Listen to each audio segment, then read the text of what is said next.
what heaven will look like and sound like.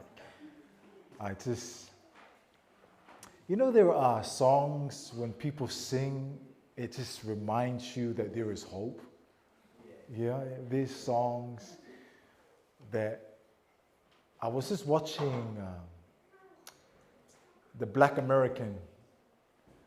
history of Black Americans. And then sometimes in the Adventist church, when they sing songs, some of them, they stand up and stomp their feet and they, shout and put their hands. And we will never be able to experience what they went through, but they know, because it's a song that reminds them. And during the time of slavery, they can see hope. So there are songs, and in just hearing that song, I just want to get up and just express my feelings, because God cares about my feelings. So I want to say thank you to the group for blessing us with the song. I want to, on behalf of me and my wife, we want to say thank you for inviting me and my wife here to be part of this great cause. I really take preaching seriously. I do. It's a passion that God has given to me. And I need to be faithful to the calling. Otherwise, He will give it to someone else. But if you have your Bibles, I won't be long, because I know that when we are in a place like this, when we smell the food, because when it comes to food, my senses like smell, it's sharp. So I can smell the food calling for my name. I hope there's rotis after this. Matthew chapter 13. By the way, this afternoon we're going to be talking about suicide. Okay, so don't miss that. I know that you're going to be tired this afternoon, but I'm not preaching this afternoon. This is the only time that you're going to hear me preaching. This afternoon is going to be more you and I having a conversation about suicide. Okay, is that okay? Matthew 13, and looking at verse 44, 45, and 46. Matthew chapter 13, 44, 45, 46. And it reads, again, the kingdom of heaven is like, what, everybody? Treasure. Everybody say treasure. Treasure. Now say it like you really want to be here. Say treasure. Treasure. Amen. Again, the kingdom of heaven is like treasure. This is Jesus speaking. Hidden in a field, which a man found. And then what did he do? He hid. And for joy over it. For what, everybody? Joy. Everybody say joy. Joy. For joy. And for joy over it, he goes and sells how many things? All things. To buy that field. So then Jesus now says, again, the kingdom of heaven is like what, everybody? Merchant seeking beautiful pearls. And when he found one, what kind of price? Great price. Went and sold all that he had and brought it. For a few moments, I'm going to talk to you about your worth. Young people, I'm talking about your worth. Mom and dads, your worth. Because we're living in the world today that, like yesterday, last night, we were talking about depression. We're living in the world that people get into depression and suicide is because you haven't got down to the core of who you are. And my challenge this morning, just a few moments, if you allowed me, just to talk about your worth. Because if you get down to the core of who you are, you don't need your friends to add values to you. You don't need clothes to add values to you. If you get down to the core of who you are. Let's pray. Father, it is your time. Amen. There is a hymn book, hymn number 162, wrote these words. What wondrous love is this, O my soul, O my soul? What wondrous love is this, O my soul, O my soul. And then the writer lays the context and then say these words, that caused the Lord of bliss to bear the dreadful curse for my soul.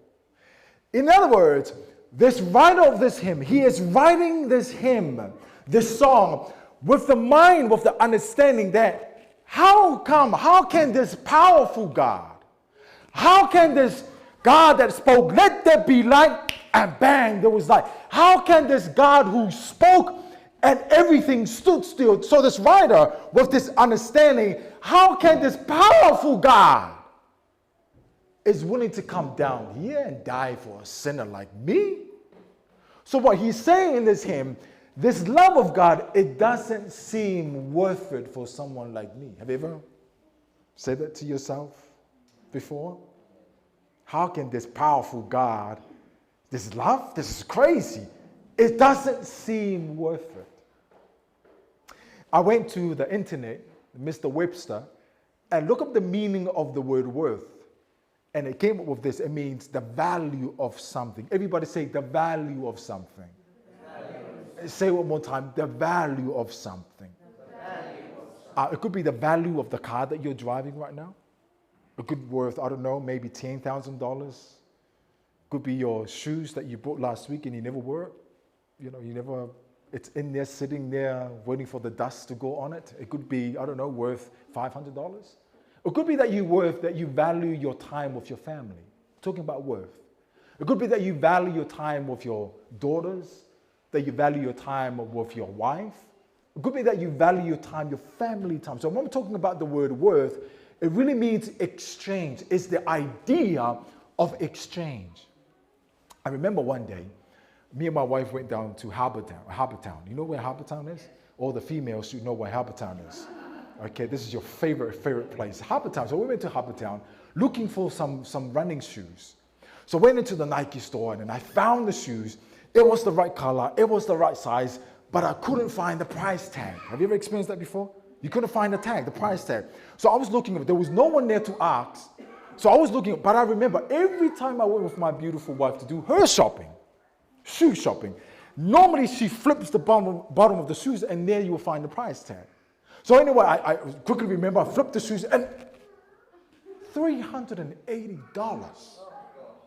Now in my mind, I'm like, there is no way I got bills to pay, man. I'm married now, I got kids and they're giving me gray hairs. I got bills to pay. So in my mind, I'm like, I'm not going to spend $380 to get these shoes. Now, because I'm in a store, I don't want people to look like I don't have no money.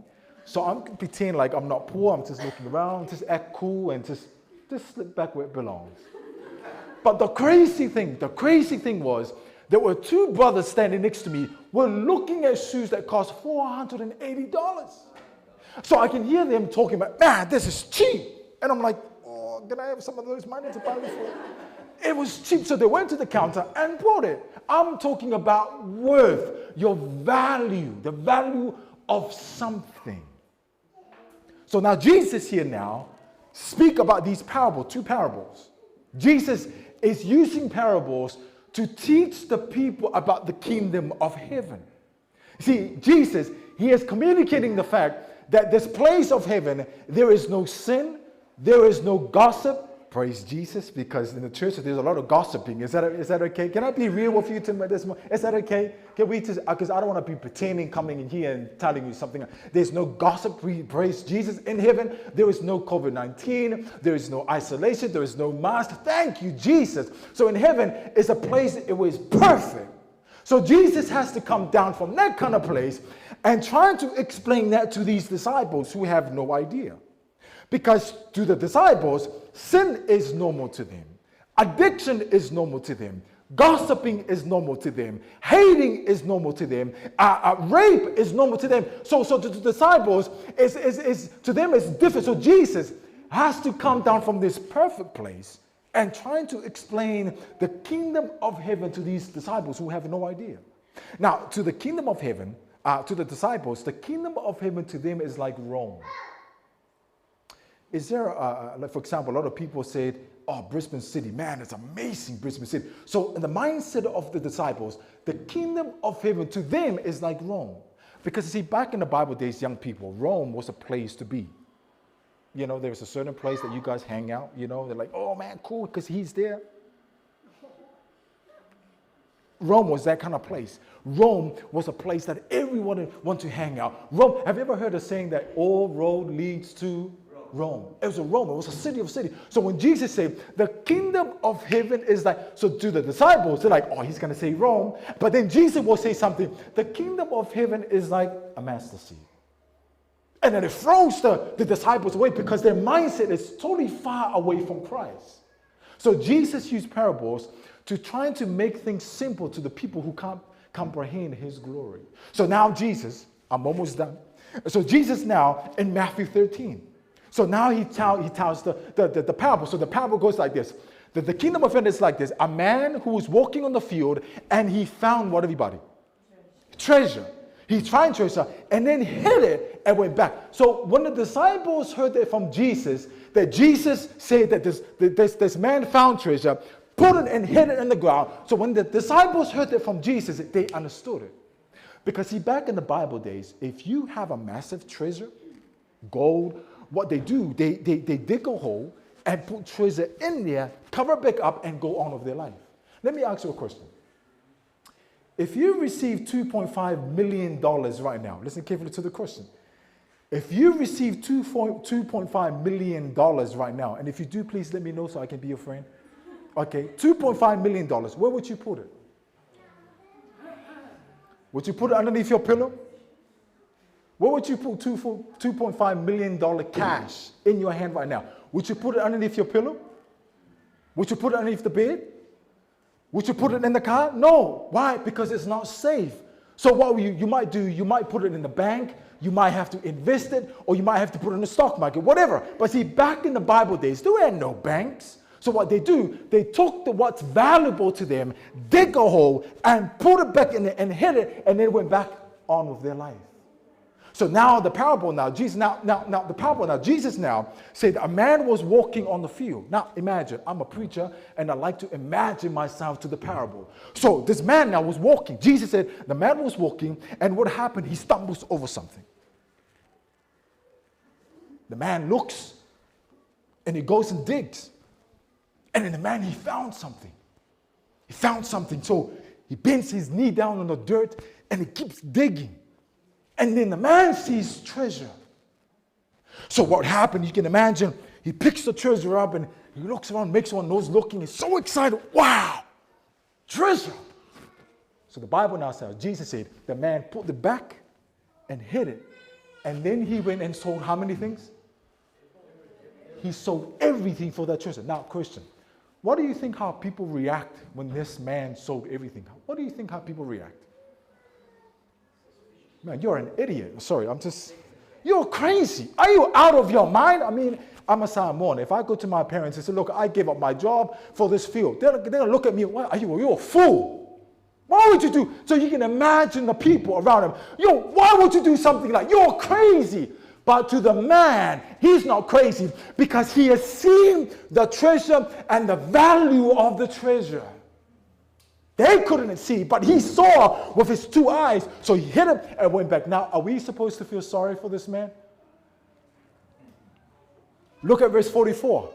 Look at verse 44. 44, it says in 44, the kingdom of heaven, blah, blah, blah. And then it comes down here. And for joy. And for what, everybody? Joy. He is not sad. He is not depressed. He is not confused. He is overjoyed. Now, let me drop this. Let me say this to you this morning. Don't allow people to steal your joy for 2022. Turn to your neighbor right now. Turn to your neighbor and say, don't steal my joy.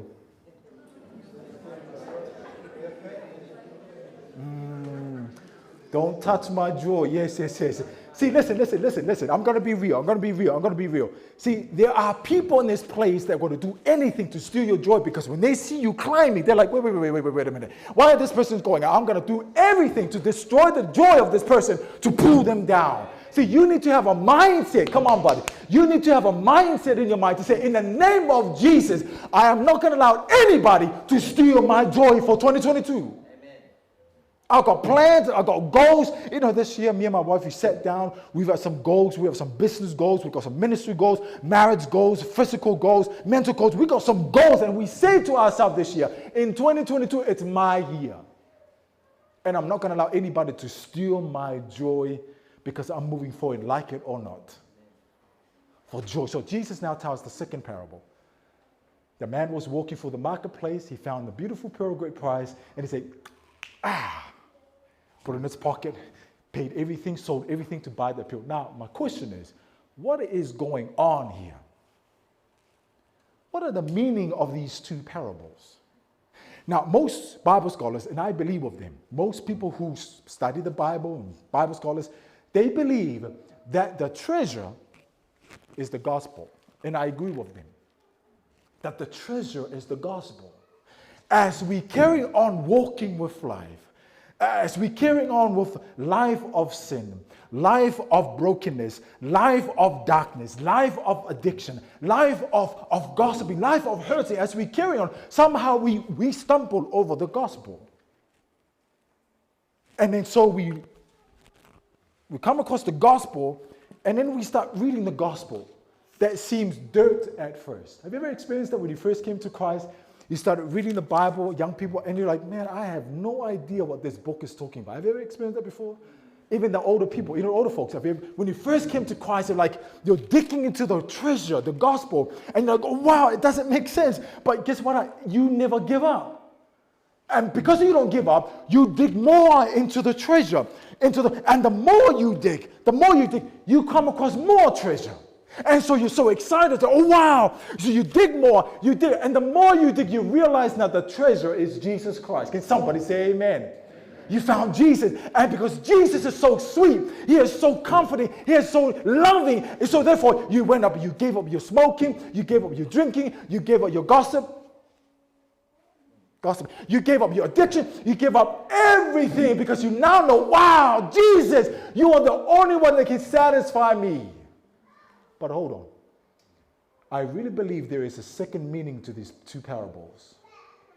I'm talking about your worth.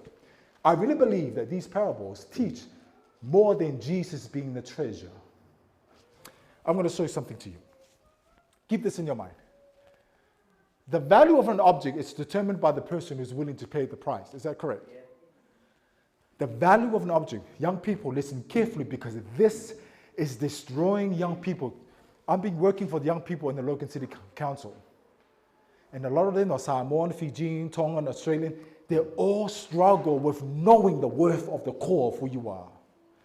Then it says these words. It is nearly always the case that the content is worth more than what? Use a water bottle. It's usually the case that the content, what's in the bottle, the water, is worth more than the container. Is that correct? It's nearly always the case. Nearly always the case that the content, the water, is worth more than the container. Hold that thought. I'm going to come back to it. Go with me to your Bibles to 2 Corinthians. Paul is the master here. I'm almost done. Okay? I'm almost done. Stay with me. Oh. Paul here in 2 Corinthians chapter 4, verse 6, he explained that this content inside of the water bottle is worth more than the container. 2 Corinthians chapter 4, verse 6 is on the screen. And then it says here, for it is God who commanded light to shine out of darkness, who has showed it in our hearts to give the light of the knowledge of the glory of God in the face of who, everybody? So Paul here, stay with me, Paul here is saying that God commanded light to shine out of darkness. Paul now is referring to Genesis chapter 1 when God said, let there be light, and bang, there was light. So Paul said, the same light God showed in your darkness. If you feel depressed, it's okay, because that light is going to transform your life.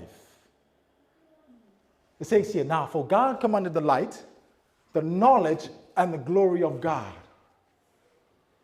Stay with me here. Most Bible scholars believe that Paul was a Hebrew. He was a what? Not only he was a Hebrew, but they also believe that he was a Roman citizen.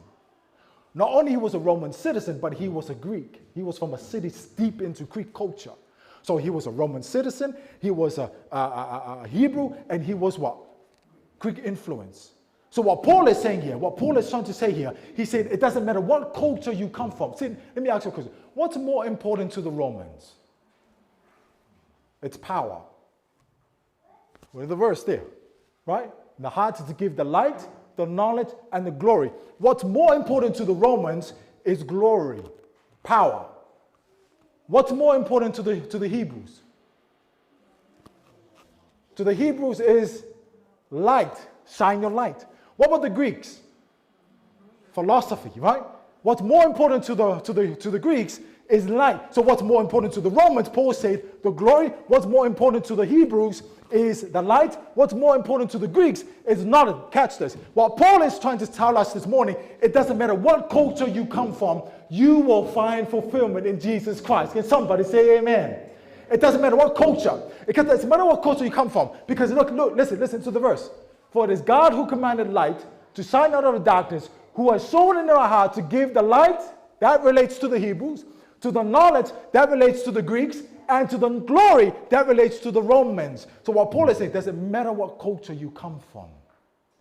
Doesn't matter if you're blue, white, pink, black, brown. Doesn't matter what culture you come from. You will find fulfillment in Christ Jesus. Now look at verse 7. 2 Corinthians chapter 4, verse 7. Now remember I told you, it is nearly always the case that the content is worth more than the container. Verse 7 says here, but we have the what, everybody? But we have the treasure. That's the treasure. What treasure? We have this treasure. What's the treasure? The light, that's God. The knowledge, that's God. The glory, that's God. We have the treasure. We've learned the treasure. We have the light, that's God. The knowledge, that's God. The glory, that's God. So Paul is saying, we now know what the light, we now have this truth. We have the truth. What's the truth? The truth is we have the light, that's God. We have the knowledge, that's God. We have the glory, that's God. But hold on, where do you put the truth? Oh, I'm excited. I'm going to be excited about myself. Thank you, Jesus. Where do you put the truth? Read on. It says here, but we have this treasure in where? Who is the vessels? I'm talking about your worth. Who is the vessel? Us. Well, so Paul is saying here, we have now this treasure. What treasure? Light, that's God. Knowledge, that's God. Glory, that's God. And Paul said, where do you put it? Put it in you. Isn't that powerful? Your worth. Come on, buddy. Come on, somebody. Your worth. Paul said, we have now this treasure. What treasure? We have the light, that's God. We have the knowledge, that's God. We have the glory, that's God. Where do you put it? Put it in the vessel. In the Old Testament and in the New Testament, people referred to as vessels. So this man now who found the treasure, he's so in love with the treasure, he goes back and sold everything to buy that field. The fact that is that God is willing to go to hell for you than living in heaven without you. It is nearly always the case that the content, the water, is worth more than the container. Let me illustrate for our young people. I bought it's not mine, it's my wife's. I don't know if you go to that store, but yeah. Let me illustrate something. Let's say if you go to, let's say Nike shop. I know that's another Nike shoebox, but let's just pretend. You go to the Nike shop to look for some shoes. You come in there, you're like, oh, wow, cool, it's a good shoes, right color, but it was the wrong size. So you turn to the person that was working there and said, excuse me, man, do you have them in size 9? So the man turns around to you and says, look, man, okay, let me go at the back, and I'll be back in 5 minutes. Comes back after 5 minutes and say, look, I've got two news. I've got bad news and good news. The bad news, I don't have the shoes in size 9. But the good news is I have a box in size 9. What would you say? Oh, thank you, man. I will take the box and forget about the shoes. No. Because what's more important? The shoe in the box. So it's nearly always the case that the shoe inside the box is worth more than the box itself. Is that true? So it's nearly always the case, what the inside the box is worth more than the container. It is nearly always the case that the water inside is worth more than the container. But hold on, wasn't it at the cross where God said, I'm willing to go to hell for you than living in heaven without the vessel?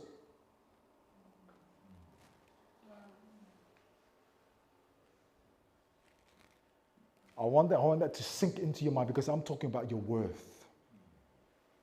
I'm talking about your worth. At the cross, God values you more than his own eternal existence. Woo! God values the vessel more than his own eternal existence. There's a book of Desire of Ages. It says something like this. When Jesus was going to the cross, he did not see himself coming back.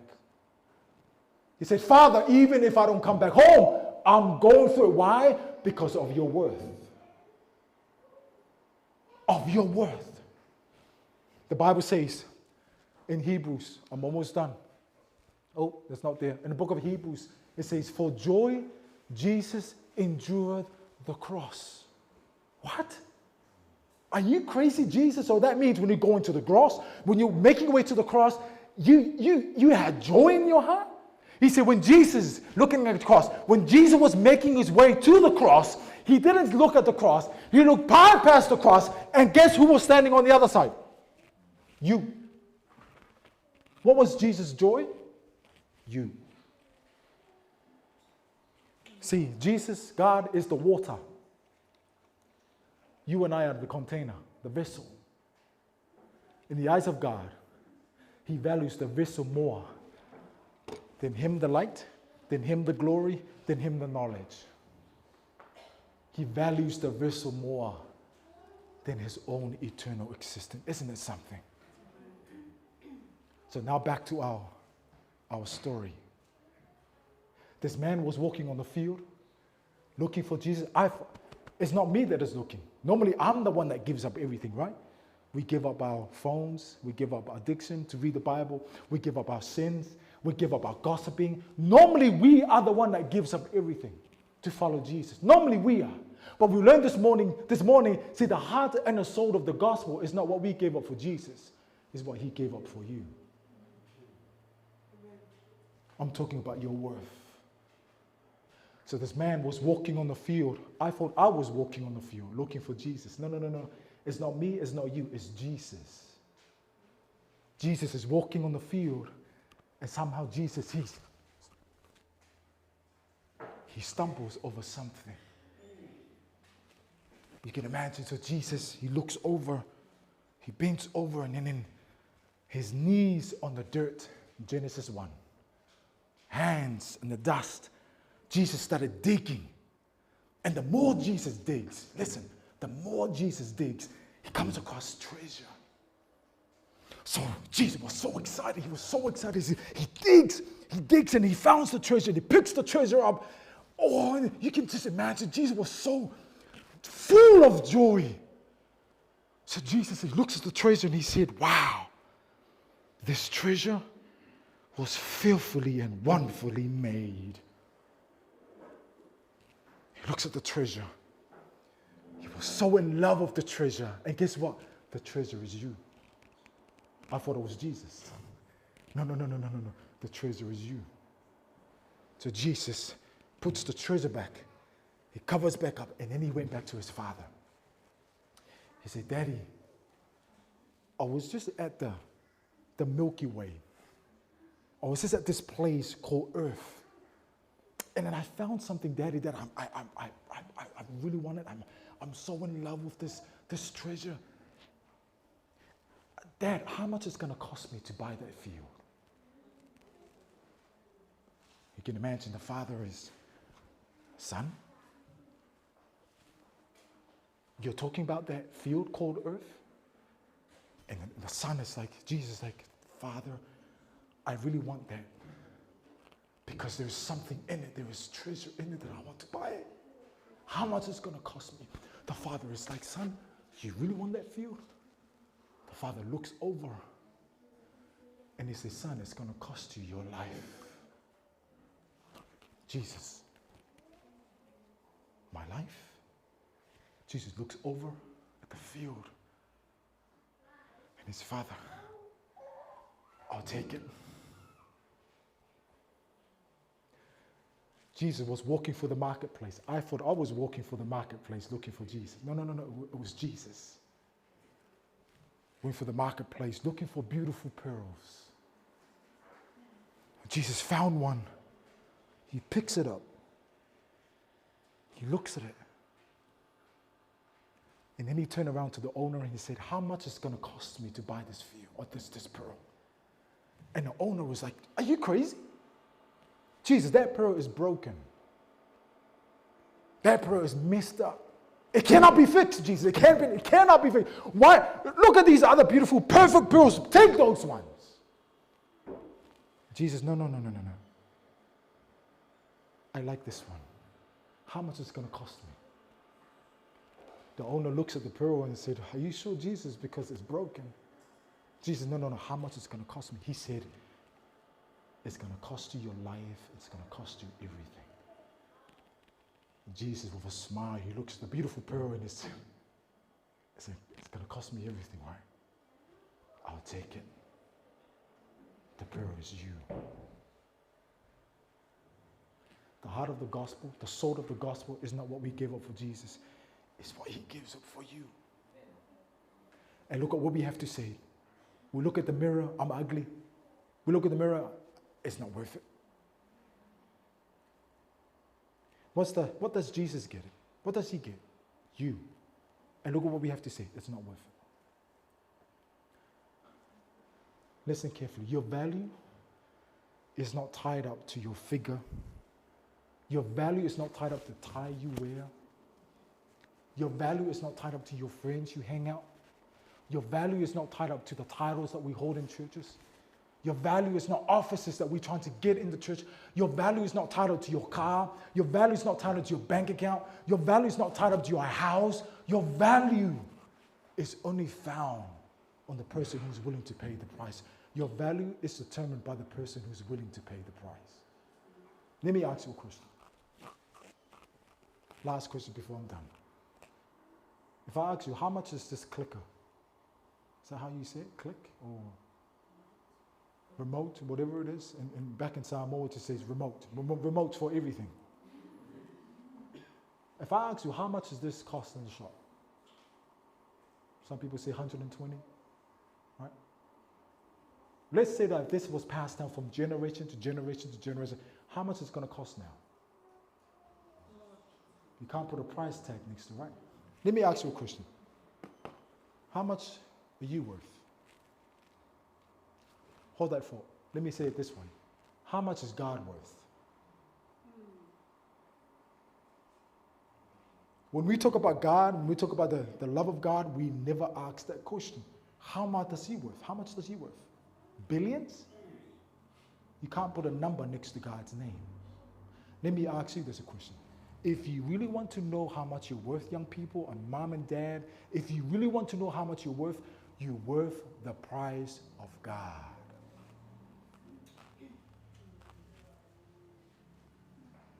And yet, we want our friends to like us because you think that's going to add value to you. We want people to like our post on Facebook because you think that's where your worth comes from. We want people in the church to like us from offices that we hold because we think that's what value comes from. Your worth is worth the price of an infinite God. I don't care who I'm talking to this morning. I don't know who I'm talking to this morning. But maybe for all these years of being holding and struggle with your worth, God is talking to you this morning to say that your value is worth his price. Infinite. You know, I can't wait to see God soon. I hope I make it. I'm being real here. I just hope that you will see me there, that I will see you there. We can go to God. God, now can you just explain to me, I've heard about the worth, but can you just demonstrate again, this in the 3D DVD, like whatever it is, the vision of how much your emotions and your feelings for me when I was down here. Your worth is found in God. As my wife comes up and share her little short testimony, we say to ourselves before we came to this camp that we're going to be vulnerable as possible, as vulnerable as we can. Again, I told you yesterday, last night, I'm just tired of pretending. I'm tired of pretending. I'm tired of putting on the mask just to come to church to please people in the church.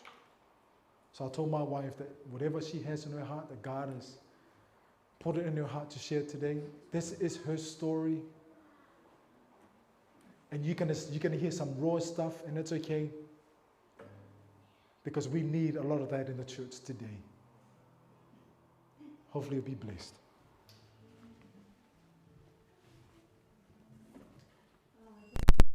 Share my testimony. I do understand in most island families, we don't talk about personal issues or secret things that we go through. So instead, we keep it inside, or we hide it, or we put a mask on thinking everything's okay, everything's so good. But the only person that we are fooling is ourselves. But I believe these are the very things that many are going through in the world today.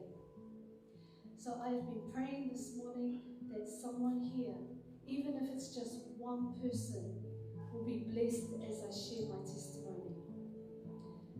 Growing up as a child, I never heard the words, I love you. I never heard the words in our family, I love you. What I did hear was critical words spoken over my life, and it made me feel unloved. I felt worthless, so I tried to find worth, and I tried to find value in others loving me. When I started dating, the first guy I met, I fell in love, and I fell pregnant at a very young age, and I felt so loved. I felt like this was the love that I should have received as a child. Now, while I was pregnant, this guy hurt me behind my back, and when I found out, I was crushed. First boyfriend, pregnant, and experiencing all these things at a young age. I remember going through all these toxic emotions that I kept to myself, and I held them within. Jealousy, pain, betrayal, hopelessness, bitterness, and a low self-worth. This left a void in my heart, and so I filled it up with alcohol, partying, entertainment, money, all the things that the world can offer, trying to find worth and trying to find value.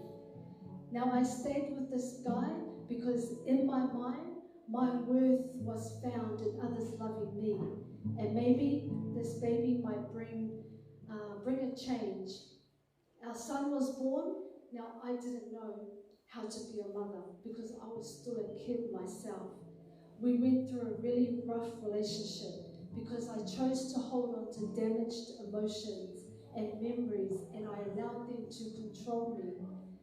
I remember we kept getting the pressure to get married because what would others think about your situation? So we got married thinking things would get better, despite what happened in the beginning. Sooner after the honeymoon period was over, the reality of marriage starts to hit. And all these conflicts, arguments, disagreements start happening. A lot to do with me being hurt in the beginning when we were younger and my fears towards them. Then the physical and emotional abuse starts happening. We didn't know how to deal with things. And on top of this, I already had a low self-worth from being criticized as a child. So I longed for something more. As I felt unloved, I felt empty, I felt unhappy. So I stayed in this marriage, walking around wounded, broken, no worth, no value, thinking and dreaming in my mind, wishing that this Prince Charming would sweep me off my feet and take me out of this miserable situation that I was in. One day I meet this guy who was caring, and at the time who I thought was satisfying my emotional needs, the emotional needs that I thought I deserved, and I felt entitled for someone better. And so I imagined how happy I would be. Long story short, remember how I said I was hurt in the beginning? Well, I felt like I had the right to do the same back to him now.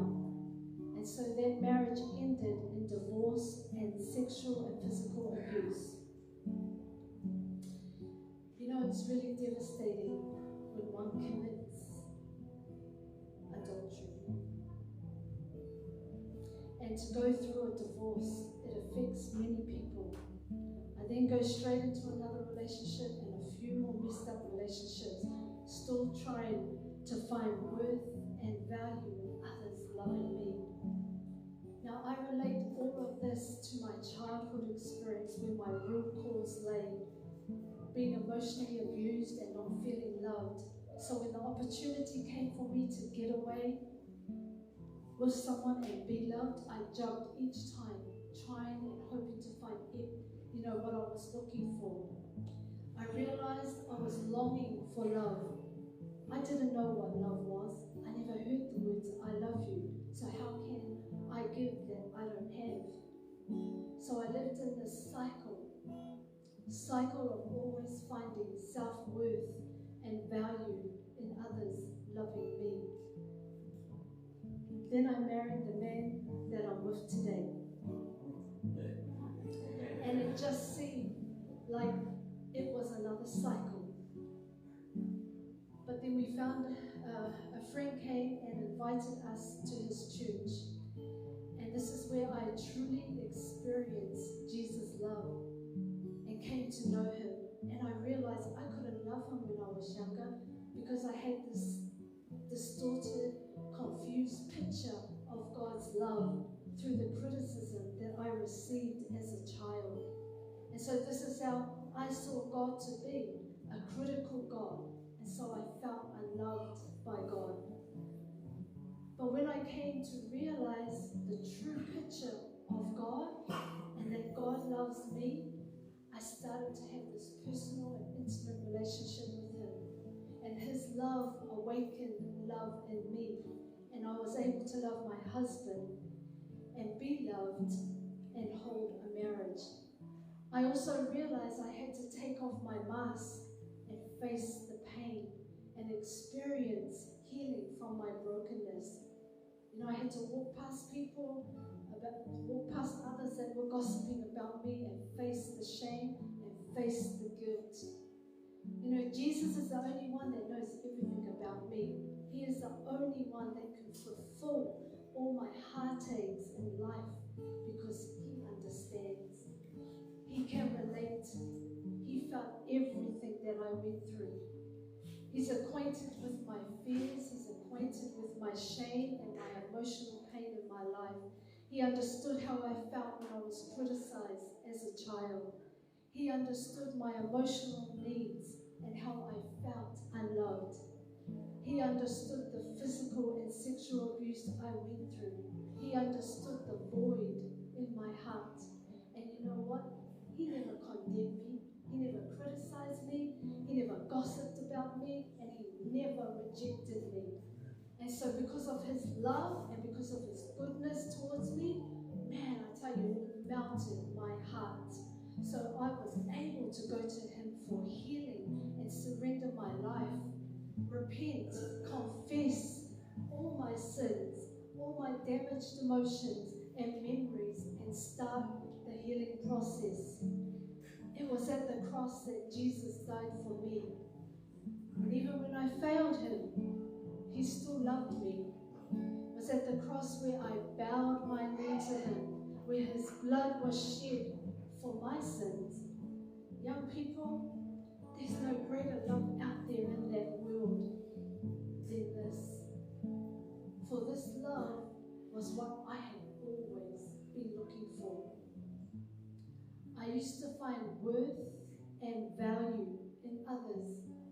me.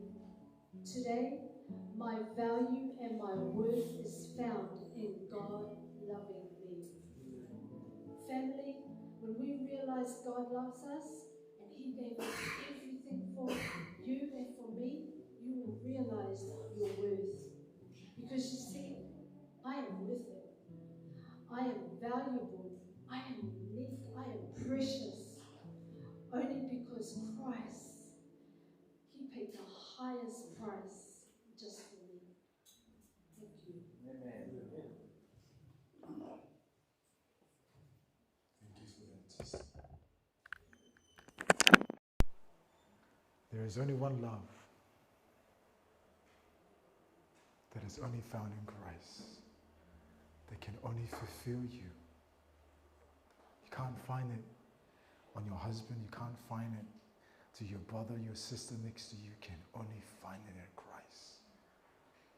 If we can just both stand here and share our testimony, it will take a whole year, the mess, looking in all the wrong places for the love that we're longing for. But it was that. It was the cross that Jesus demonstrated His love for you. I don't know who I'm talking to this morning. I don't know if I'm talking to a mother, if I'm talking to a father, if I'm talking to a young sister, a young brother. But this morning you say, Lord, I know it's April, it's nearly half of the year, but I want to start again, but I want to start knowing the core of who I am. I want to start with that. If that is your desire, I'm not going to call you in the front. If that's your desire, I'll just invite you to stand. I'm the first one standing this morning. If that's your desire, say, Lord, I'm going to start again, but I'm going to start of knowing that worth, the core of who I am. If that's you this morning, I'll just invite you to stand with me. It's okay if you don't want to stand. It's okay. You don't have to be forced to stand if you don't want to. Let's just pray. Father, it's just impossible. It is impossible to do life, to do this father thing, to do this mother thing, to do this marriage thing, to do this relationship. It is just impossible to do life without knowing the core of who we are, without knowing our worth, without knowing the core of your love. Because it is love that awakens love for us to keep the Sabbath, for us to study about the mark of the beast, for us to know all these beautiful truths that you've given to us. But it's impossible to hold on to your present truth without experiencing the core of your love. Because it is your love that restores, that renews, that transforms, that brings us back. And it is your love. It makes it possible for us to love our daughters and love our sons, to love our wives and love our husbands. It is your love that sparked that order in our home. Help us this morning. For those who are standing this morning, Father, I don't know their pain. I don't know what they're going through. I don't know the depression. I don't know the anxiety. I don't know the stress. I don't know the issues. I don't know the problems. But I'm so glad in the book of Hebrews that it says that you are touched with the feelings of our infirmities. When we hurt, you hurt. When we cry, you cry. When we go through depression, you feel that pain. You feel that fear. There is only one that can understand our emotions. It's only you. So, Father, I pray for those who are standing, that you will lay your healing power, that you will lay your hands, that you will restore them, that you will restore their marriage, that you restore their life, that you will restore their home, that you will restore the young people of this church. Because we believe that you can. We thank you. We love you. We thank you for Jesus. We thank you for the cross in Jesus' name. And everybody say, Amen. Amen.